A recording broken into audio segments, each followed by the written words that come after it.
Les hautes pistes d'Aubert et Mathieu sont des vins admirables. Un chardonnay brioché accompagne un pinot noir sur la framboise. Sur les tablettes de la SAQ à 19,70 $, je lance l'invitation « Goûtez les hautes pistes ».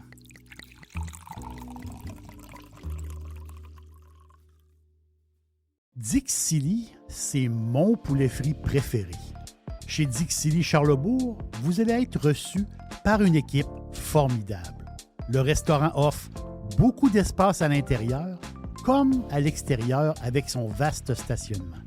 Un poulet frit débordant de saveurs tout à fait extraordinaire. On vous attend à Québec, Dixili Charlebourg.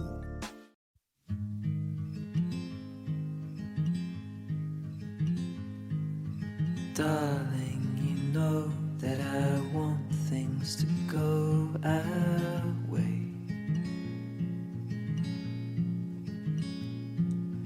I'll try to reach you to lean every single day. I wanna be somebody that you wanna love. Don't wanna reach for another, wanna color your world.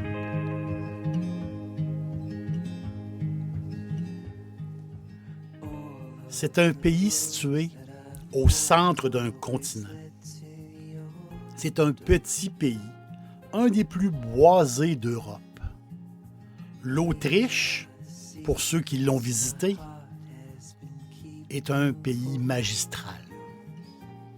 L'Autriche est bordée par 7 pays, par l'Allemagne et la République tchèque au nord, par la Slovaquie et la Hongrie à l'est, par la Slovénie et l'Italie au sud, et par le Liechtenstein et la Suisse à l'ouest.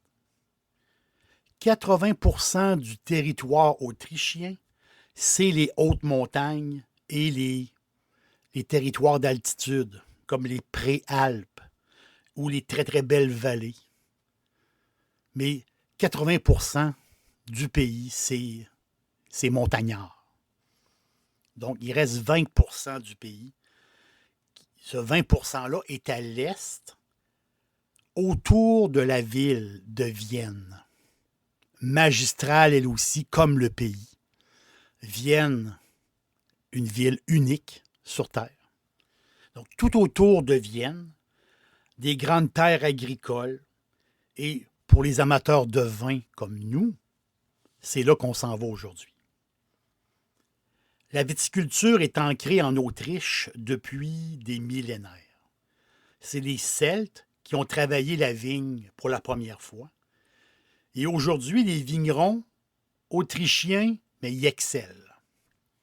Pourtant, c'est un pays qu'on n'entend pas tellement parler par rapport au vin, mais ça vaut vraiment la peine de le connaître. Donc, plusieurs types de vins. Et ils ont une condition climatique, ils ont des conditions climatiques particulières, puis des conditions géologiques aussi particulières qui donnent naissance au caractère unique autrichien. Des vins autrichiens, ils ont leur caractère, ils ont leur style. Au départ, en Autriche, ils se sont fait connaître, au départ, par les fameux blancs liquoreux. Vous savez, ces vins de dessert, les vins de vendange tardive, les raisins qui ont été botrytisés, donc ça veut dire des raisins où ce qui s'accumule justement des champignons. Sur ces raisins-là, les champignons vont briser la peau du raisin et là, les raisins vont sécher naturellement sur la grappe.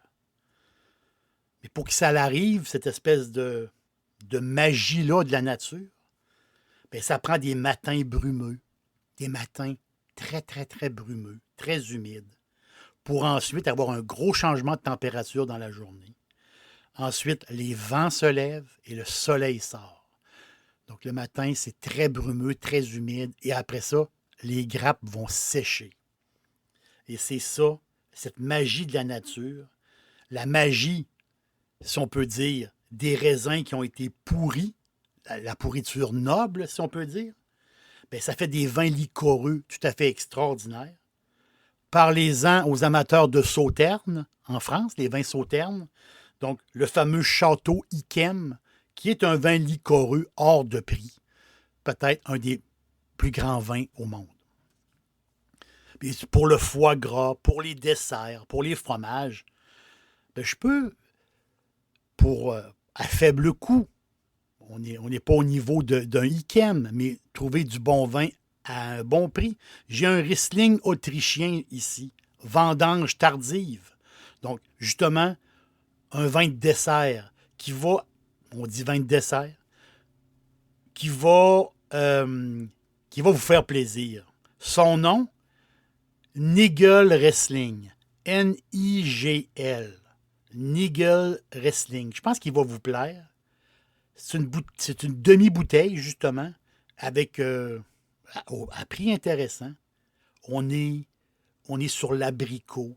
On est sur la pomme confite. Vous voyez un peu le style? Bien, je pense que si vous cherchez un vin de dessert particulier, Nigel, Nigel Riesling, et je pense qu'il va vous plaire.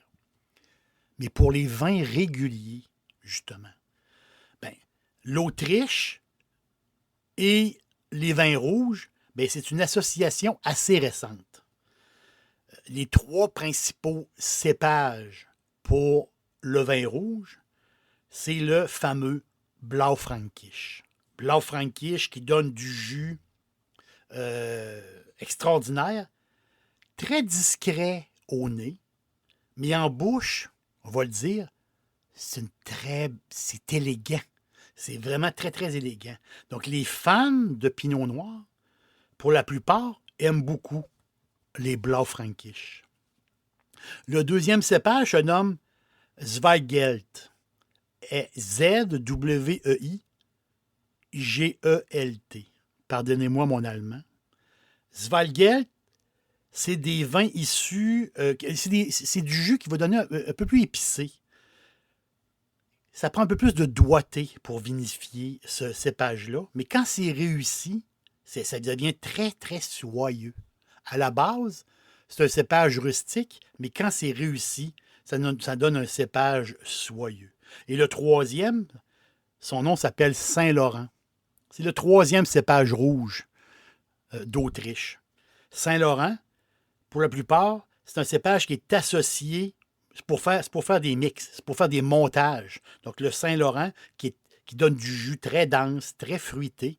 Donc, souvent, il va accompagner d'autres cépages autrichiens.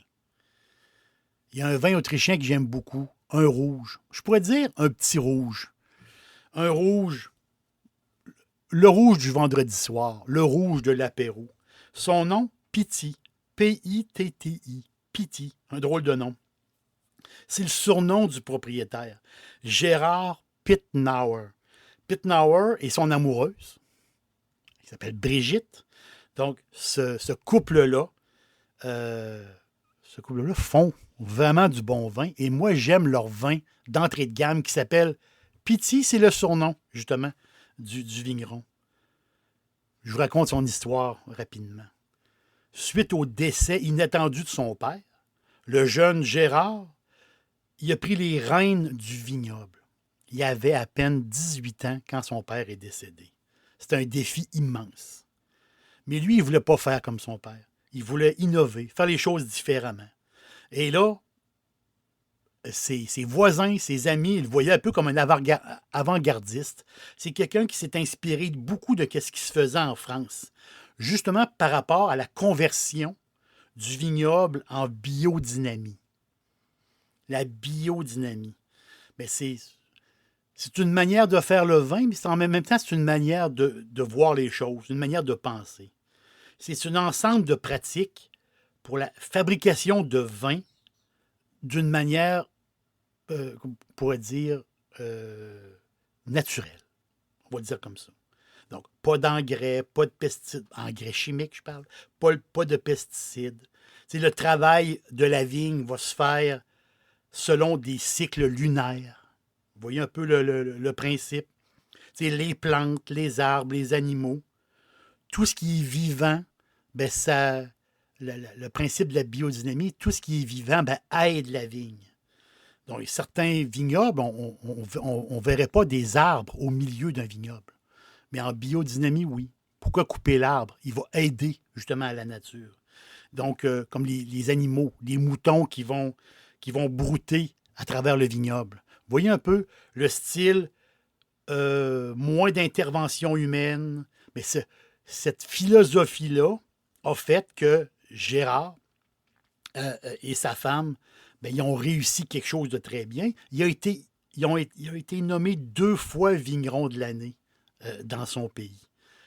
Pittenauer, il offre une gamme de vins vraiment intéressante, mais je pense que son Pitti, moi je l'aime beaucoup, mais moi je pense que son Pitti, pas dispendieux, c'est un rouge sec, d'entrée de gamme, mais c'est parfait. On ne se casse pas la tête. C'est un bon vin autrichien. C'est aucunement boisé. On est sur la canneberge. On est sur les épices douces, justement. C'est un bon rouge d'apéro, parfait là, pour grignoter. Des petits craquelins, des chips, des petites tranches de saucisson. Vous voyez le rouge qu'on rouvre le vendredi soir. J'adore cuisiner et c'est toujours facile avec Firebarn. Les sauces barbecue, les épices, les condiments, comme la meilleure moutarde baseball. Et j'ajoute toute la gamme des sauces piquantes. Tous les jours, c'est parfait, en supermarché ou sur firebarns.com. Mais l'Autriche, c'est le pays alpin. Je l'appelle le pays alpin. C'est un peu comme, souvent, le monde l'appelle comme ça. Mais c'est en blanc. C'est là que ça a explosé les ventes à l'international. C'est en blanc. Et les consommateurs recherchent justement des bouteilles de blanc goûteux, légers et à prix abordable. En ce moment, la grande demande, c'est pour ça. Si on parle de Riesling, on parle de Sauvignon blanc, parce qu'il y a plusieurs cépages en Autriche, mais il y a un nom qu'il faut retenir. Je vous le dis, il faut le retenir. Gruner Veltliner. Gruner Veltliner. C'est le cépage signature. C'est le cépage qui est largement, c'est le plus largement planté depuis les années 50-60. Gruner Veltliner. Si je traduis son nom, ça veut dire raisin vert de Veltlin. C'est une traduction libre. C'est un cépage qui est très, très ancien. Son ADN vient... C'est comme un mélange, le Gruner Veltliner. Son ADN, c'est un mélange de cépages autochtones italiens et un cépage autochtone autrichien. On sait que l'Italie et l'Autriche se touchent. Et justement, ce cépage-là, qui date de très, très longtemps, c'est un mix des deux. Sa réputation au Gruner Veltliner, elle vient des victoires dans les concours.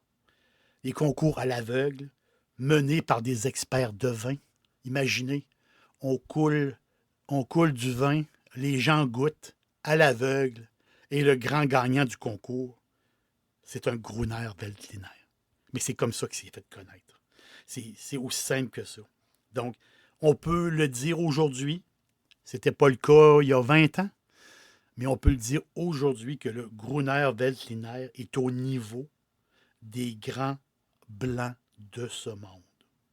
C'est sûr qu'il y a plusieurs gammes de Gruner Veltliner, mais ce cépage-là fait partie des grands. Si on fait vieillir justement les Gruner qui poussent le long du Danube, et c'est le long du fleuve Danube, des terres particulières, souvent c'est des Gruner qui vont vieillir un petit peu plus longtemps. Et là, ils vont aller chercher des notes de pain grillé, justement. Et la complexité de ces Gruners-là, ça va à côté, justement, des grands vins de Bourgogne, des grands blancs de Bourgogne. Donc, le cépage signature, pour moi je le bois, moi, j'aime le boire jeune. Parce que il y en a qui vont dire, est-ce que le Gruner, ressemble le Gruner Veltliner? Moi, je trouve qu'il ressemble plus au Sauvignon blanc qu'au Chardonnay. Vous connaissez mon affection pour le Sauvignon blanc. Là, ici, on a un blanc sec avec un niveau d'acidité élevé. Les principaux arômes, on est dans le citron, on est dans la lime, on est dans le noyau de pêche, la nectarine, on est là-dedans. Là. Et le Gruner Veltliner, il s'ajoute, tous les Gruners s'ajoutent un dénominateur commun. C'est ce qui est distinctif de ce cépage-là. Le poivre blanc. C'est le cépage au poivre blanc. Je vous fais un petit tour en cuisine. On s'en va en cuisine. La cuisine professionnelle. Les cuisiniers connaissent bien les variétés de poivre. Hein?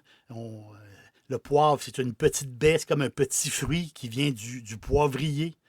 Donc, je crois que c'est 50% du poivre au monde vient du Vietnam, 50% dans le reste du monde. Donc, il y a différents styles, différentes origines au poivre. Hein? C'est tout un peu comme le café, vous voyez. Il y a plein de styles, il y a plein d'origines. Mais il y a une variété qui s'appelle le Piper nigrum. Cette variété-là, elle permet de produire différents poivres en vertu de leur maturité. Et c'est là que je m'en vais. Vous allez comprendre. Le lien entre le poivre, justement, et le Gruner. Si on a le poivre vert, donc c'est dur, on le voit, hein, poivre vert, juste à le regarder, il est vert. Donc justement, c'est un poivre qui n'a pas de maturité. C'est un poivre qui n'est pas mature. Et quand on le broie, ça va donner un goût très délicat et très végétal. Donc du poivre vert sur du poisson, un poisson blanc, avec un peu de poivre vert, c'est formidable. Non, c'est vraiment particulier. Justement, le côté végétal du poivre vert.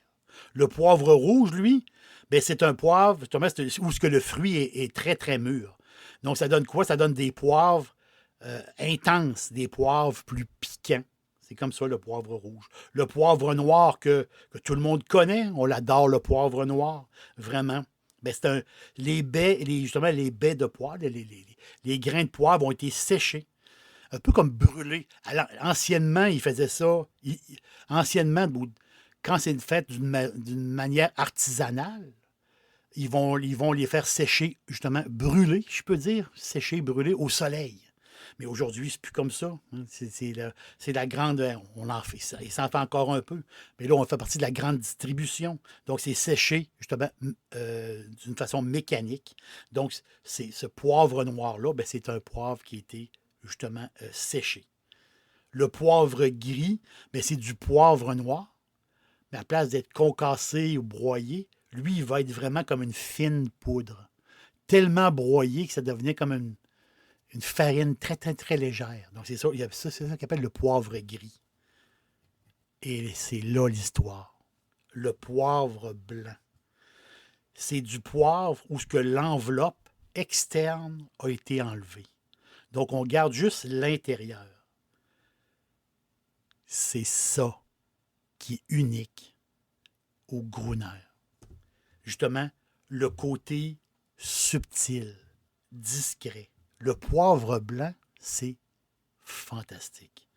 Et le Gruner est bourré de poivre blanc.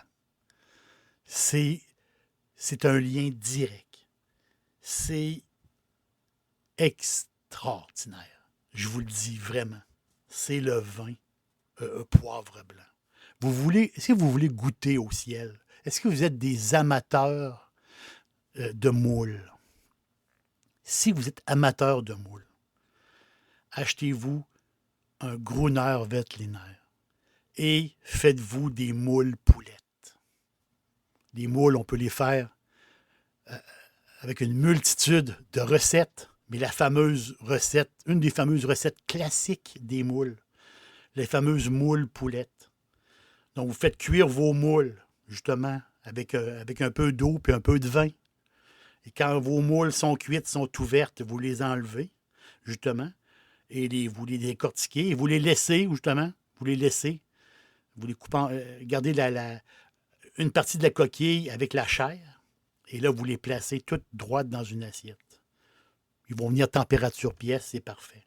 Pas trop cuire. Et là, dans une poêle, justement, vous allez faire fondre du beurre, vous allez mettre un peu de farine et vous allez vous faire un roux. Donc, la base d'une sauce. Vous allez vous faire un roux et vous allez monter, justement, votre sauce avec le bouillon. Avec le bouillon des moules. Et quand votre sauce va être montée, on l'ajoute un peu de crème, un peu de jus de citron et un peu de poivre blanc. Ensuite, vous allez napper doucement vos coquilles. Vous allez manger ça avec ce vin-là. Vous allez toucher au ciel. C'est bon, c'est incroyable. L'Autriche, c'est les montagnes de neige éternelle. L'Autriche, c'est aussi une capitale éternelle, Vienne, la ville magistrale. L'Autriche, c'est Mozart, c'est Schubert, c'est Strauss, c'est Mahler, c'est Haydn, c'est Beethoven. L'Autriche, c'est des grands compositeurs de musique. Et moi, je vois aujourd'hui, et plusieurs le voient aussi, que les vignerons autrichiens sont comme des grands compositeurs. Plus ça va aller, plus qu'on va les connaître. Il faut absolument connaître les vins autrichiens, connaître le cépage Gruner. Il faut le connaître absolument. Et vous allez voir, vous allez trouver des vins formidables à bon prix. L'aubergiste vous dit merci d'être passé et on se reparle bientôt.